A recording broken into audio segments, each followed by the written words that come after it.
Hello everyone, myself Sunil Pawar welcomes you back for the new session of 10th class science subject.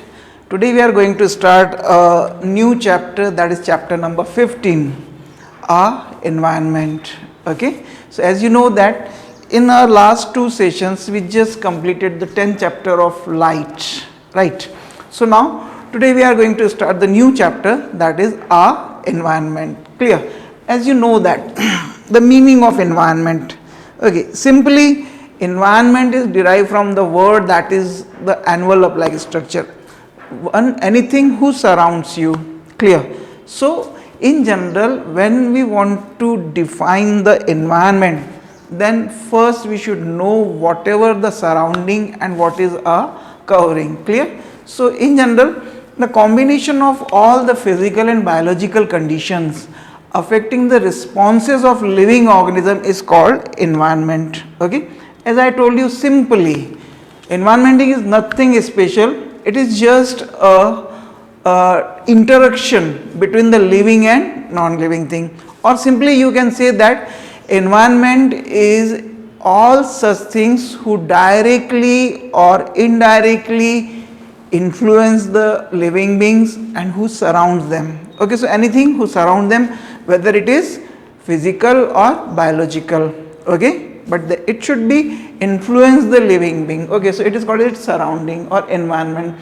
The environment includes of physical surroundings like air, we know very well that there is the atmosphere, water bodies, that is the hydrosphere, and soil, that is the land or the lithosphere. Okay, and all the organisms such as these plants, animals, human beings and microorganisms like bacteria and fungus, even those who is invisible in nature, they are also constituting the most important part of the environment, because these decomposers are very important for recycling the matter and maintain the continuity of this cycling in the living and non-living things. Clear?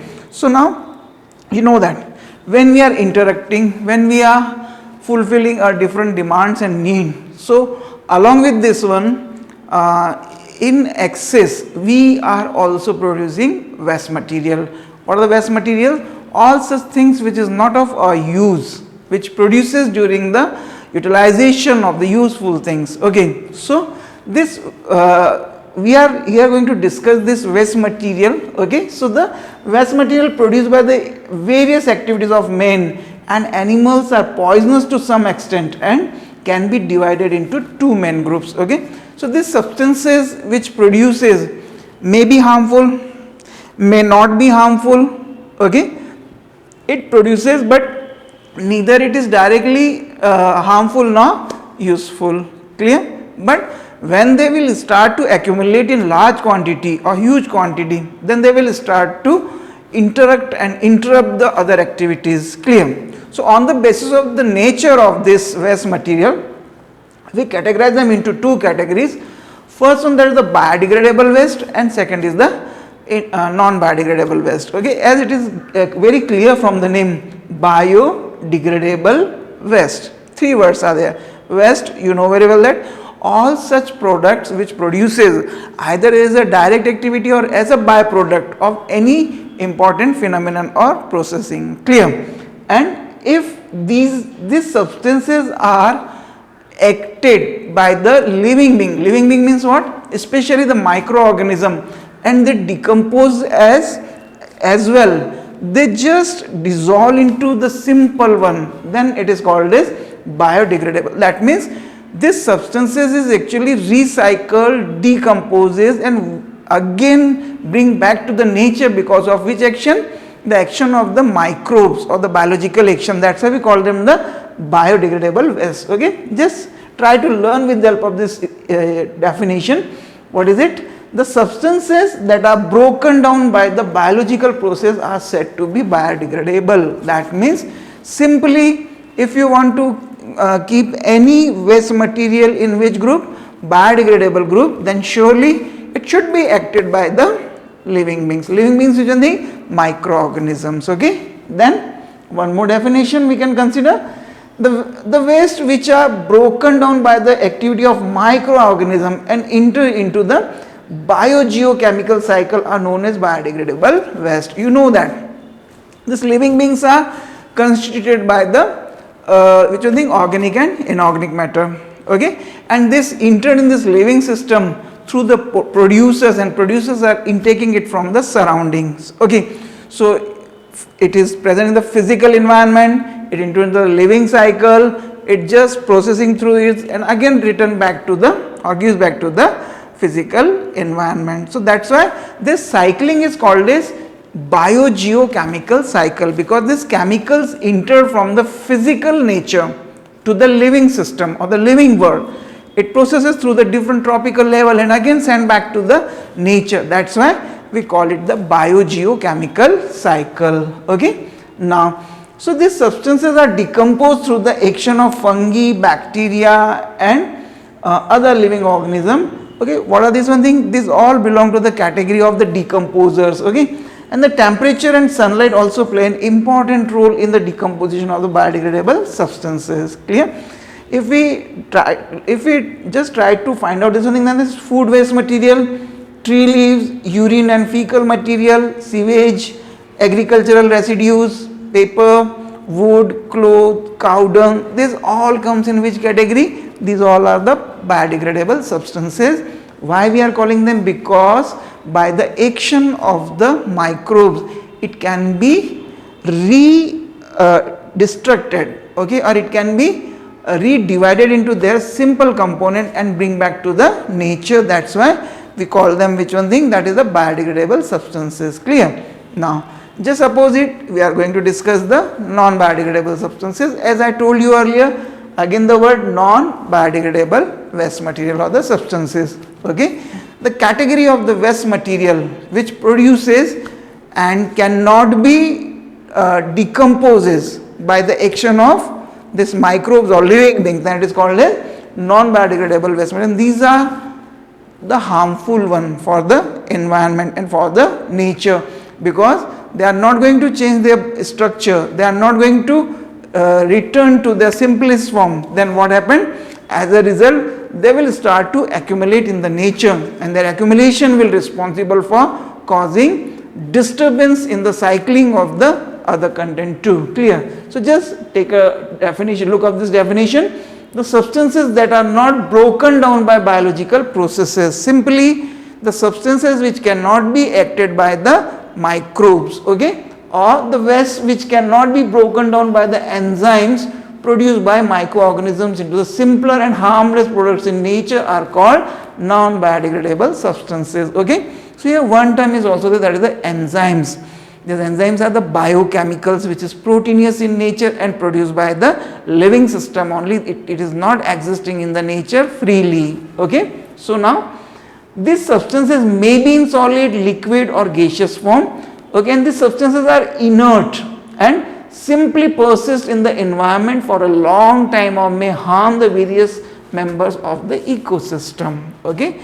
As I told you, even though basically they are harmful in nature, but even though they are not harmful, but their accumulation will cause problem in the other activities of the system, okay.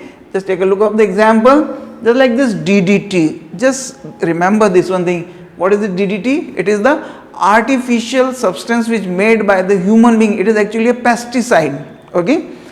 Dichloro diphenyl trichloroethane, DDT. It was actually discovered as a pesticide to control the pest, okay. Now it is quite a common agricultural practice. Other insecticides also, pesticides, mercury, lead, arsenic, aluminium, plastics, polythene bags, glass, radioactive waste, and these non-biodegradable substance waste are major pollutants of the environment, okay. And you know that these are basically responsible to causing the pollution, whether it is air pollution, soil pollution or water pollution. These are the basic components which one that are non-biodegradable substances, clear. Now remember, whatever the substances which is natural, basically they are decomposes and recycled by the natural cycling, and they are in general biodegradable, while those substances which are artificial or man-made, they are causing the real problem. Just like you can see that also this one thing, this chemicals as well as this plastics and all glass and also this one thing, clear?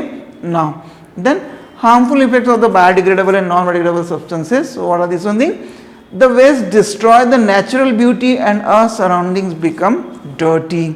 Now you are very well familiar with the effect of this polythene bags, okay? Just go outside your city and see the dumping area of your municipal corporation, okay? You can see that this wind is just drawn away all these plastics, okay? And you can see everywhere in the nearby area of this one thing, clear? And even all the sewages and this canals are fully occupied by this plastic bottles and the bags, and also this one thing that is responsible for choking the drainage and causes the real problem of this blocking of this one, clear? Now the decomposition of this waste result in the production of the foul smell which is spread to the surrounding areas, just like that. All this one thing, the dead organic matter, the dead bodies of the animals, the waste material in the form of this that is the domestic garbage, okay, this foul food, okay, this all are when undergoes in this decomposition, okay, even though they are biodegradable, but still they are responsible to influence the environmental balance, clear? Now so this waste may also block the drains, creating pools of waste, and which becomes the breeding sites of mosquitoes, okay, and the latter is carries of disease like the malaria and dengue, okay. This malaria and dengue is caused by the mosquitoes, and these mosquitoes are used to grow in the small pits, okay, or in this small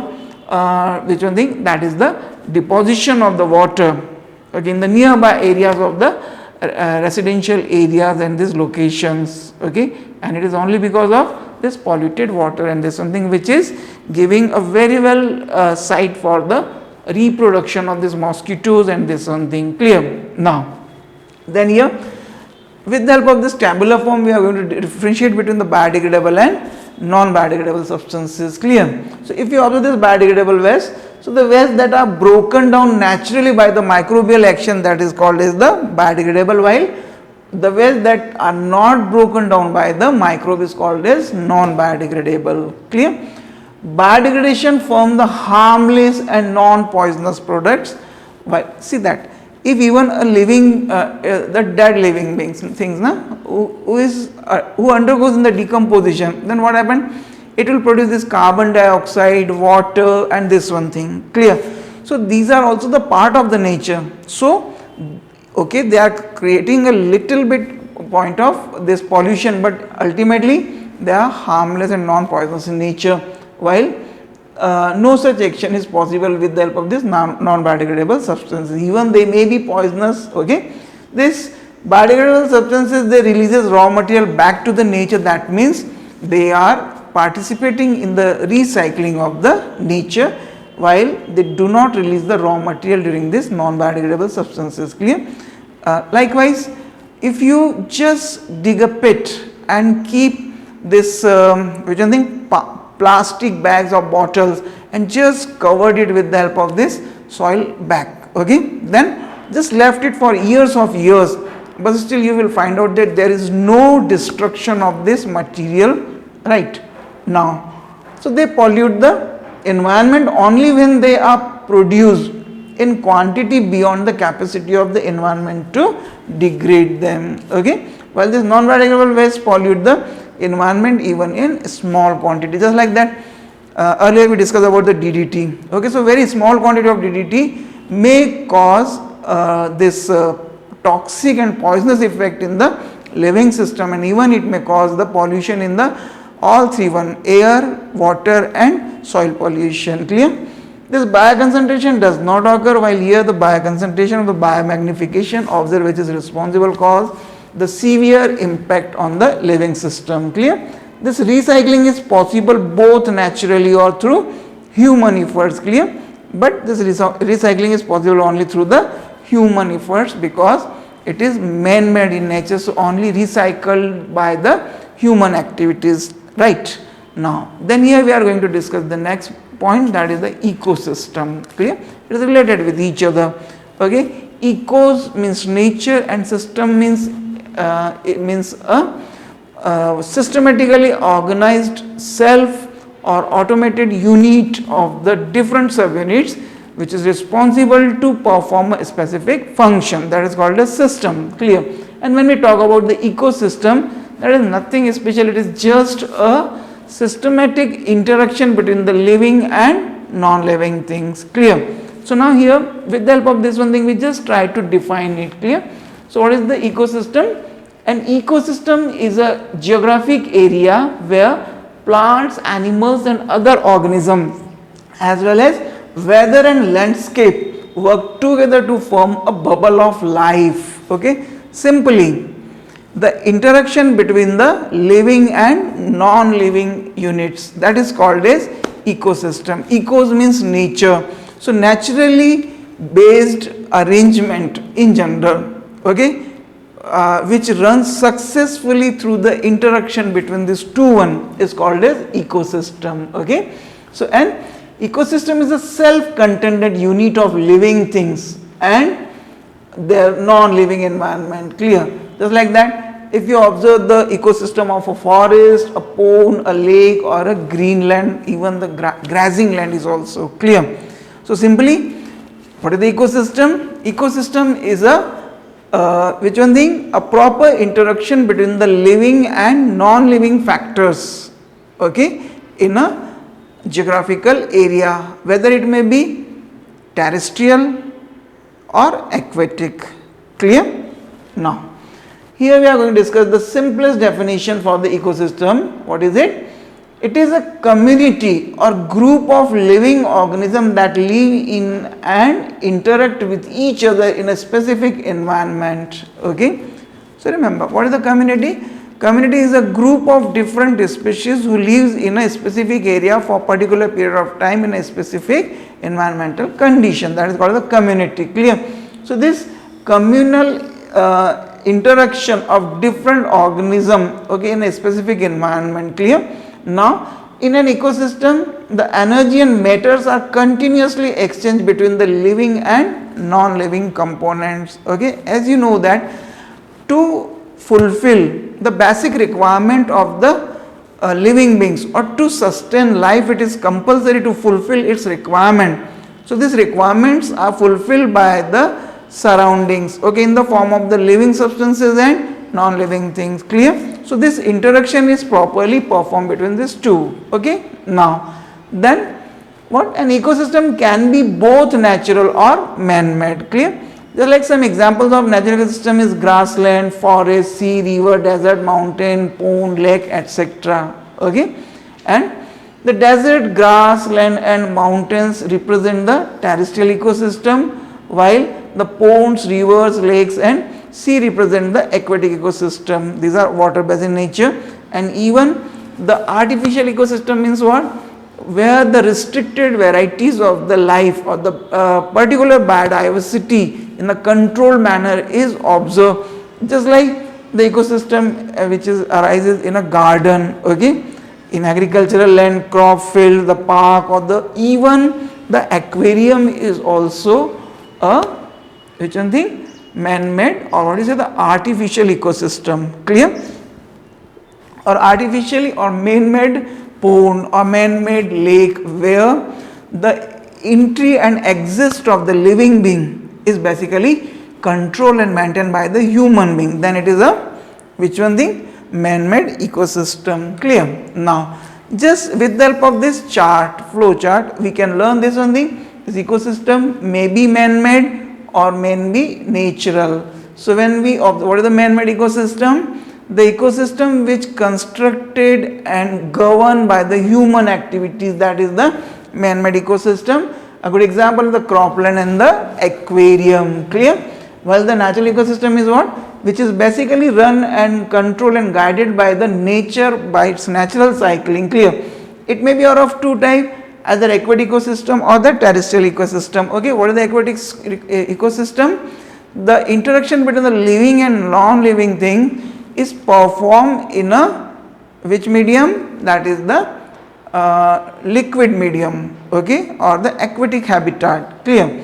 It is further on the basis of the nature of this water is divided into two. One, there is the marine ecosystem, and second the freshwater ecosystem. Marine ecosystem is what? Where the resource or the source of water is salty, or it is a sea or oceans, then it is the marine ecosystem. And the freshwater ecosystem is composed of either river, lake, pond or pool. Clear? So it is the flowing water.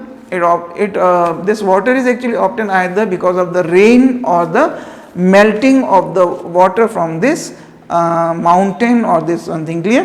Well, this terrestrial ecosystem is basically composed of this land, okay, like the forest, desert and the grassland. Clear? So these three sites can be easily observed in this which one thing, terrestrial ecosystem. Now here we are going to discuss the components of the ecosystem. So what are the basic components by which this ecosystem is actually constituted? Clear? So if you observe that there are these two basic components, one there is a biotic component, second is the abiotic component. Clear? So what is the biotic component? Biotic component means all such constituents or the components of an ecosystem which is basically composed of the living being, that is called a biotic components. Okay. So on the basis of their features, if we are going to define them, then the first category is the producers. Clear? As you know that, what are the producers? Producers are actually all the green plants. It may be unicellular, it may be simple multicellular, it may be complex multicellular, okay, or it may be aquatic or terrestrial, whatever, it doesn't matter. Clear? But it should be green in nature, so that's why it can perform the photosynthesis and able to trap the solar energy and turn them and fix them in the form of the chemical energy. Okay, so that's why these plants are also considered the living laboratory in the nature, because they are the only source who is responsible to trap the solar energy and converting them into the chemical energy. Clear? So what are the producers? Sorry, all green plants, blue green algae, what you call that is the cyanobacteria, and the can produce their food just like sugar and starch from inorganic substances using the light energy, and therefore all green plants are called producers. Okay, and all these organisms who belong to this category is called as autotrophs. Right? Now likewise these planktons. Okay, what are these plankton? The phytoplankton and zooplanktons are there. So these phytoplanktons are the minute and microscopic organisms which is basically free floating in nature and in general cover the water surface. Okay, and it may be present in the pond, lake, river or ocean, whatever. There are basically two types as we discussed, phytoplankton and zooplankton. Phytoplanktons are basically producing in nature and zooplanktons are basically consumer in nature. Okay, now then here we are going to discuss the second category of this biotic component, that is the consumers. Okay, so what about the producers? We have to keep all those organisms which is photosynthetic in nature. In which category? That is the producer. It doesn't matter whether they are unicellular or multicellular. Right? Now here we are going to discuss the next category, that is the consumer. Basically all the heterotrophic organisms are actually kept where in this category of consumers. One who consumes, who is not autotrophic in nature. Okay, that depends on the autotroph for their nutritional requirement. They are basically considered as consumer. All organisms which consume other organisms or their products for their food material. Okay, and they belong to this category of the consumers. Clear? And basically they depend upon the producers. Okay, now so here we observe that all this one, likewise this man, goat, deer, fish, lion, cow, buffalo, these are the common consumers. But when we classify them, then actually we categorize them into three categories. One, there is the herbivores, second is carnivores, third is omnivores, and fourth is the parasitic in nature. Okay, so as we observe this one, what is the herbivores? Herbi means herbs. Okay, herbs means what? The vegetation. Clear? So what which category of the category of the consumer who is purely based on which one thing, that is the vegetation to satisfy their nutritional requirement or the nutritional demand is called as herbivores. Okay, so all these animals are purely depends only and only which one, that is the plant and the plant products for their nutritional demand or the nutritional requirement. Okay, just also this one thing, deer, rabbit, okay, squirrel, goat, cattle, rat, also this one thing. Then we come to the next one thing, there is the carnivores. Okay, so these are actually the flesh eater animals. Okay, flesh eating animals. So the category of the animals who obtain their food from the animals or from the animal products only. They cannot use these producers as their food requirement. Clear? That is called as carnivores. They feed upon the flesh of the herbivores. Okay, and these are basically called as the primary carnivores. Okay, and those who feed on the other carnivores, they consider the secondary consumer. Okay, tertiary consumers and the final consumers. Clear? Now, so there is a relationship between the prey and the predator of this carnivores. What is the prey? One who is eaten by the higher category of the organism. Okay, and this higher category of the organism is considered the predator, right? So all this one thing, the second order consumers are, and the third consumers, okay, like this owl, peacock, tiger, lion. Okay, these all are, and the secondary consumers are basically eaten by the tertiary one. Okay, and finally at the end of this food chain you may find out that is the topmost consumer. Clear? Now then here we are going to discuss the next one, that is the omnivores. Omni means both. Clear?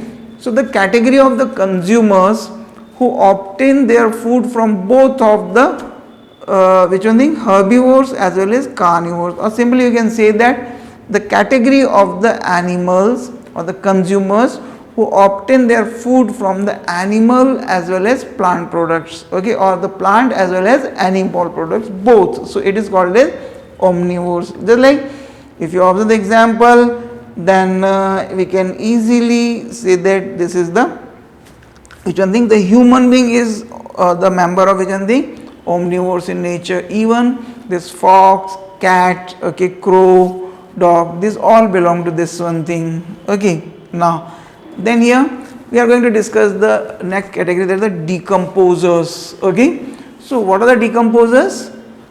The category of the organism, especially here we are using this word for the organism, that is the microbes. Okay, so the category of the organism, just like this microbe, like the bacteria, fungus, and this the simple category. Okay, who is responsible to work with their biological content, just like that the enzymes. Okay, they secretes on this dead or decaying organic matter and finally responsible to split them or divide them into the simple organic matter. So this is called as the decomposers. Okay, and basically they help in the replenishment of the natural resources. They are also known as the microorganisms of the which one thing, that is the saprotrophs. Clear? And we can also call them the reducer. Okay, so because of this nature they are quite important. Clear? So here we are just trying to learn about the importance of the decomposers. Clear? So what is the importance? They help in disposing of the waste and dead bodies of plants and animals. Simply we can call them natural sweeper, who just swipe out the dead bodies and the waste material, biodegradable one. Okay, therefore they can they clean the environment and create the space for a living of newer generations of the organism. That means they are not only responsible for recycling of the matter, but they are also responsible for making that place empty for the new generation for their better survival and the healthy livings. Okay, now this decomposers releases the minerals and other raw materials trapped in organic matter, and these are picked up by plants, and this also helps to maintain the fertility of the soil. Okay, you know that the humus content of the soil or the uppermost or the topmost layer of the soil, which is dark black in color, which is responsible for water holding quality of the soil, it is actually constituted and constructed by which one? That is the decomposers. Okay, these decomposers are in general animals or plants, and finally to convert them into the simple organic matter which can be utilized by the plants or the producers. Okay, now and they maintain the fertility of the soil. Now the decomposers, they produce some acid which are useful in solubilization of some minerals. That means this minerals is actually continued in the natural cycle in the soluble form. You know that plant can only absorb the soluble minerals, okay, and it is because of this acid which is secreted by this decomposers. Okay, and they also help in recycling the materials in the biosphere so that the process of life may go on and on like an unending chain. Clear? So this biogeochemical cycle is continued with the help of which one thing? It is with the help of the microbes, or what you call the decomposers only. Okay, now then here we are going to discuss the abiotic components of the ecosystem. Clear? So what are this one thing? These abiotic components are which one? These are non-living components of an ecosystem, and they basically constitute the physical environment of an area. Clear? So here we can consider the edaphic factors like that: soil texture, topography, water and air. Clear? What is the nature of the soil? What is the water holding capacity? Which minerals are there? Okay, this all, as well as the water and availability of the water. That means this water is seasonal or perennial in nature. These water resources are seasonal or perennial. What is the availability of this moisture in the surrounding, humidity, this all comes in this one thing. So these are called as the edaphic factors. Okay, the inorganic substances like the carbon dioxide, nitrogen, oxygen, water, phosphorus, sodium, potassium, calcium, okay, these all are involved in the cyclic of materials in the ecosystem. Clear? Then this organic compound like the proteins, carbohydrates, lipids, okay, these are largely from the living body and link the abiotic and the biotic components. Okay, these are which one thing? Biological products, but they form because of abiotic components. Clear? Now then we come to discuss the next factor, that is the climatic factors. Okay, so these are sunlight, temperature, pressure, humidity, moisture, rainfall. Again, these factors affect the distribution of the organism. You know very well that not only the distribution but also they control the habit of the organism too. You know that some animals are day dwelling in nature, some are nocturnal in nature. Okay, some may be activated in the night hours only. So this is all because of the availability of sunlight, intensity of sunlight, and also this one thing, they make them to perform this one thing. Okay, now then here we are going to discuss the functions of the ecosystem. So one by one we are considering them. The ecosystem indicate the available solar energy and the efficiency of an ecosystem to trap the same one. Clear? What amount of organic matter is produced by the producer? It depends on the which one thing? The nature and the availability of this store food material. Clear? Now it gives information about the available essential minerals and their recycling periods. Okay, then it provides the knowledge about the web of the interaction and the interrelationship among the various populations as well as between the population and the abiotic environment. As we know that this ecosystem is the relationship between the living and living as well as living and non-living. So what is the relation between the living and living as well as the living and non-living? It can be easily described by the ecosystem. Clear? It helps human beings to know about the conservation of the resources, protection from the pollution and inputs required for the which one thing, maximizing the productivity. Clear? So with the help of the health and the nature and the stability of the ecosystem, we can learn about also these facts. Right? Now in the ecosystem, the two processes of energy flow and biogeochemical cycles. Clear? It proceeds side by side. Okay, the energy flow is unidirectional while the movement of the nutrients is cyclic in nature. Okay. Later we will discuss about the energy flow in an ecosystem and their nature. Clear? So before this one thing, this energy and the material is actually flow. As we discussed that it is the unidirectional in nature. The specific flow is actually performed with the help of this food chain. Clear? Just like that. Here few definitions are given to learn this one. The sequence of living organism in a community in which one organism consume another organism to transfer food energy is called as the food chain. Clear? You know that.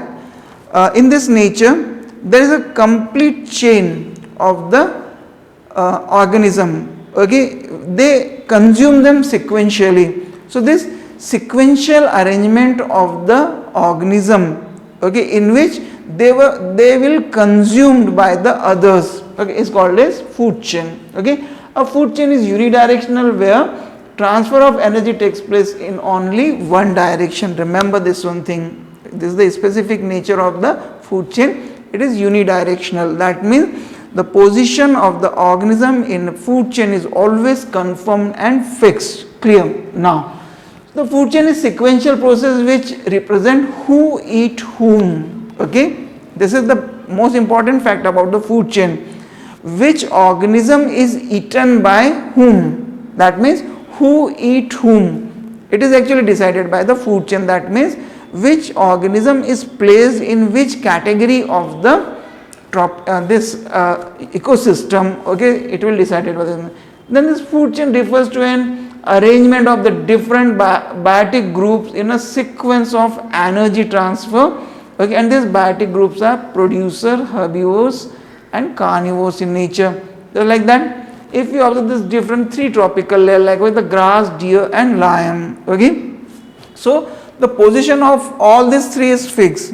Okay, this grass is always eaten by deer and this deer is always eaten by lion. Okay, this lion cannot be eaten by deer or deer cannot be eaten by grass or grass cannot be directly eaten by this lion. So this food chain is basically responsible to decide who eat whom and their position in this nature is also fixed. Clear? Now then just we observe that in this food chain, it is just the example of a grassland food chain, okay, where this grass is the producer, this deer is the primary consumer and this lion is the secondary consumer. Okay, so this is a simple food chain of these three different tropical level. Clear? So next one thing, if you observe this food chain of grassland with the 4 steps, then this grass is eaten by insect, insect is eaten by frog and frog is eaten by eagle. Okay, so here what you observe, grass is the producer, okay, grasshopper is the primary consumer, this which one thing, that frog is the secondary consumer and this eagle is the tertiary consumer or you can also call the topmost consumer. So here it actually perform or indicated the 4 tropical level. Clear? Okay, now so here this diagrammatic presentation of this 3 different food chain is there. So like that this corn is presenting the producer, okay, rate is here, which one thing, the consumer, okay, and which consumer, that it from the first level of this consumer, that is the primary consumer, and this owl is the secondary or the topmost consumer. It actually showing the 3 linked one. Okay, this second, it is the 4 linked food chain, carrots, rabbit, fox and lion. Clear? Here the 5 stages are there. The grass eaten by grasshopper, grasshopper eaten by frog, frog is eaten by python or snake and it is eaten by the eagle. That means these are the producer, primary consumer, secondary consumer, tertiary consumer and this is the topmost consumer. Clear? And you can see that the position is also fixed. Okay, so as the level of this tropical level of this chain will increase, it will also responsible to impact on the energy flow too. Clear? Now then here with the help of this discussion on the food chain, we can learn about the significance of it. Clear? The study of food chains help in understanding food relationship and the interaction among the various organisms in an ecosystem. Okay, and the food chain transfer energy and materials between various living components of an ecosystem. Okay. Now you can learn about the relationship between them, that means who eat whom or which one is eaten by whom. Clear? The food chain transfer energy and materials between the various living components in an ecosystem or biosphere.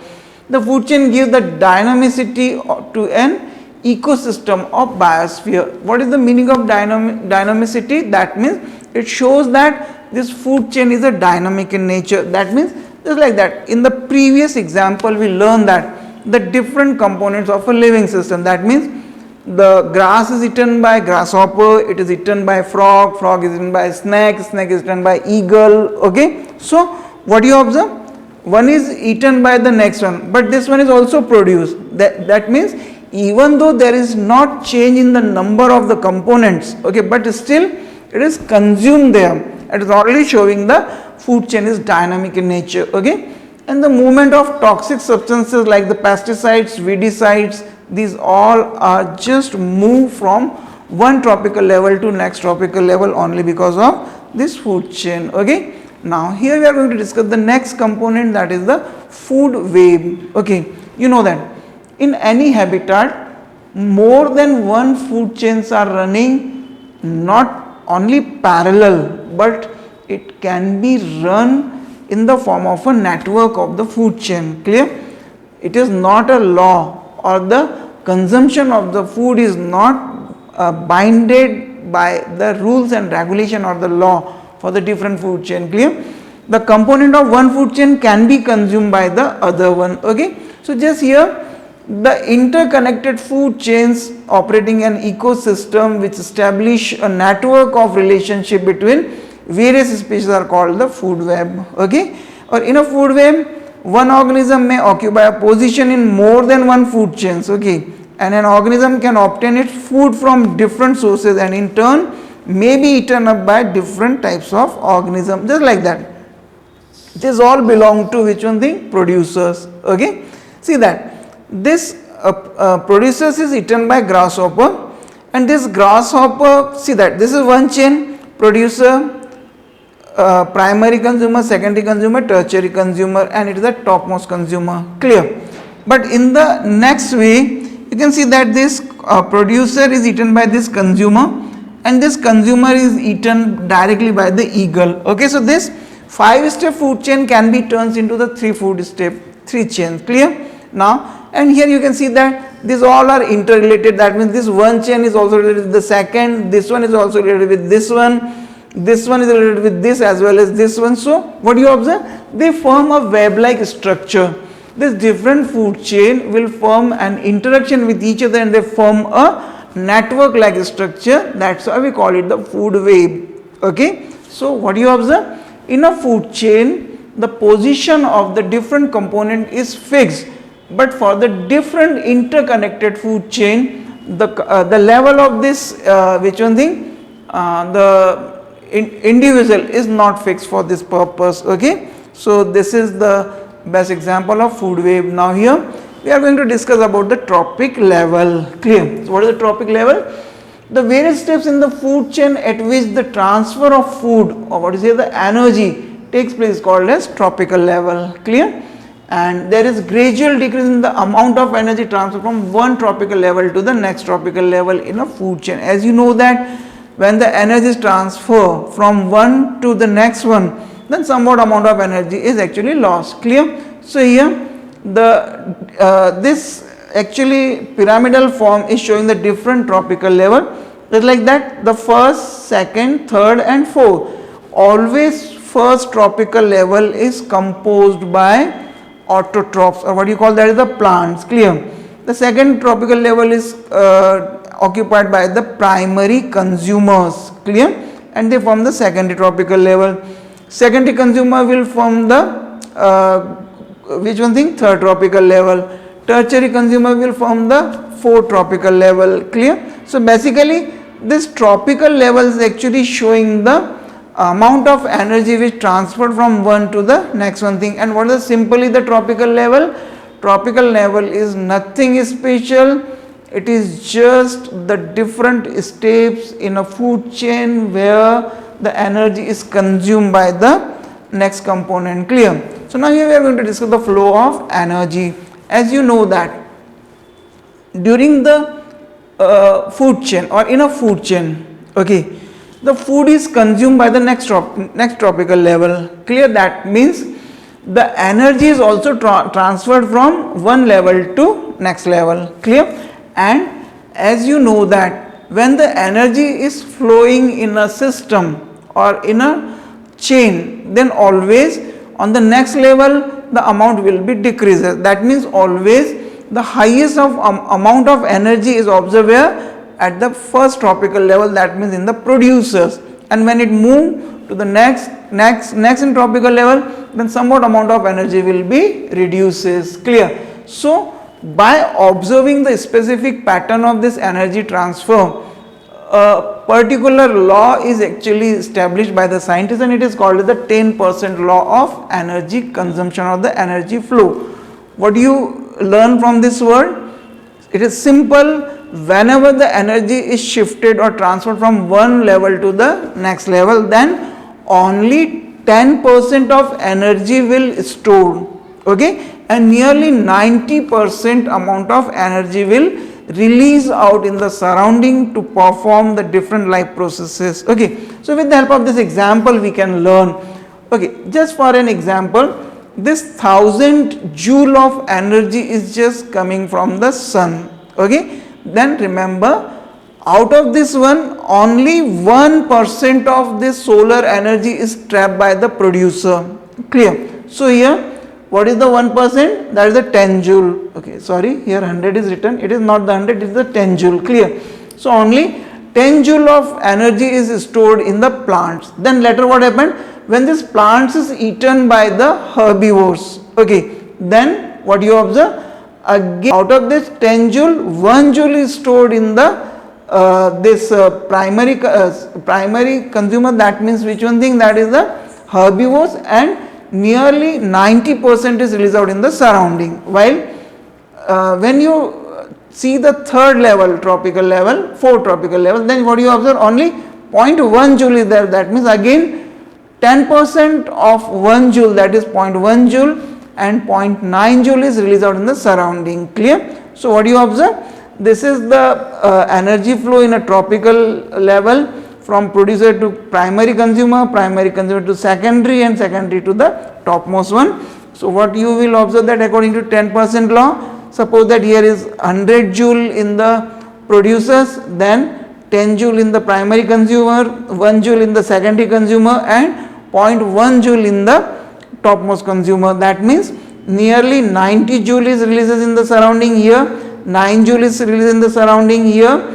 How much? That is the 0.9 joule will release in the surrounding. That means at every transformation of the energy, only 10% of energy will be stored and the 90% is just disposed of. Clear? Now after this one thing, here we are going to discuss some environmental issues which is related with our environment. Clear?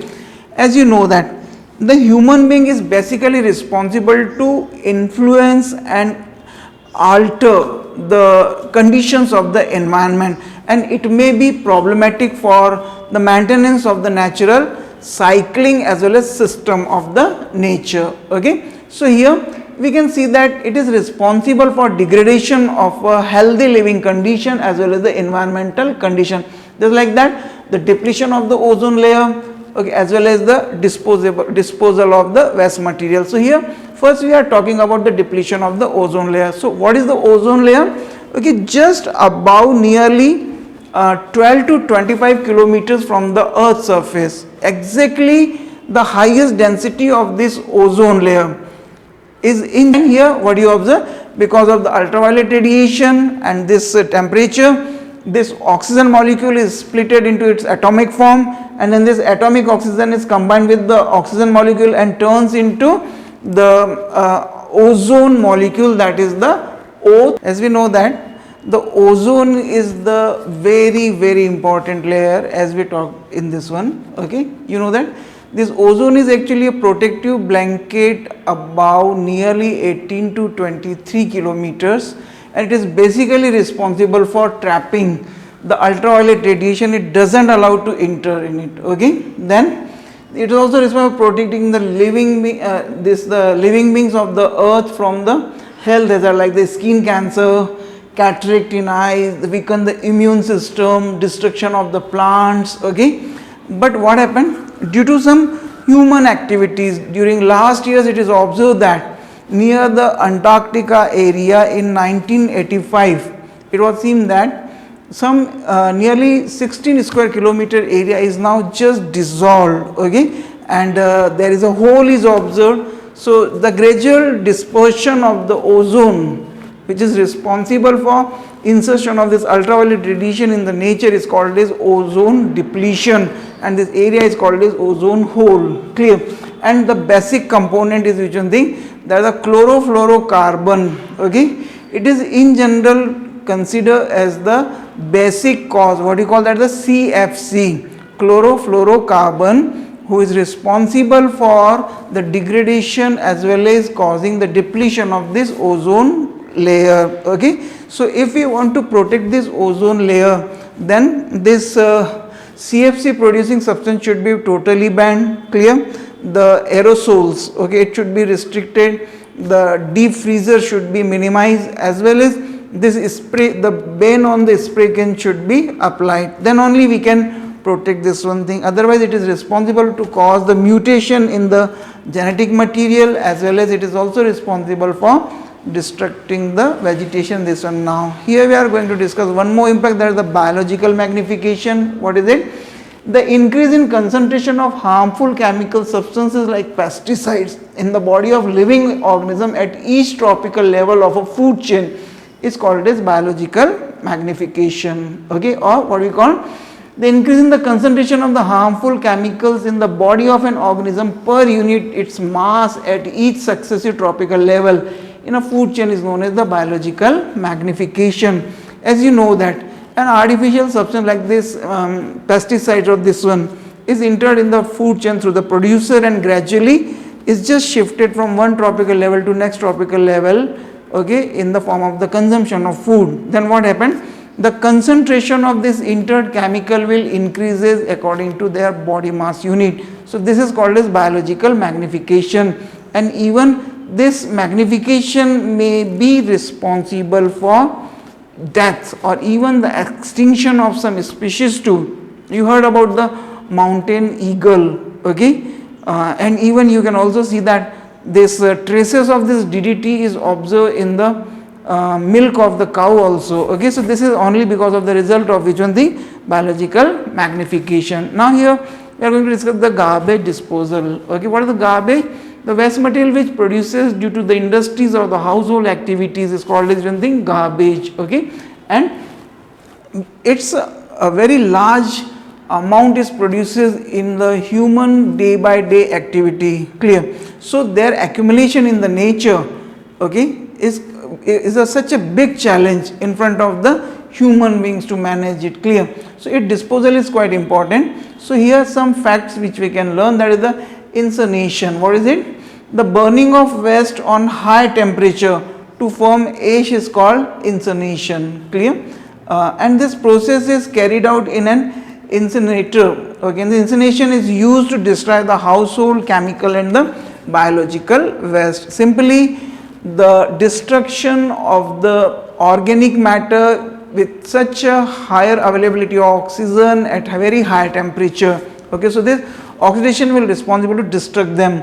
Then the open dumping. It is a very common and the conventional method in which the solid waste are dumped in selected areas of a town, and it actually causes the pollution. Okay, you can see in your nearby area where this domestic waste as well as agricultural waste, okay, the fecal material of the animals, okay, this all is actually disposed out at the in the open area. Clear?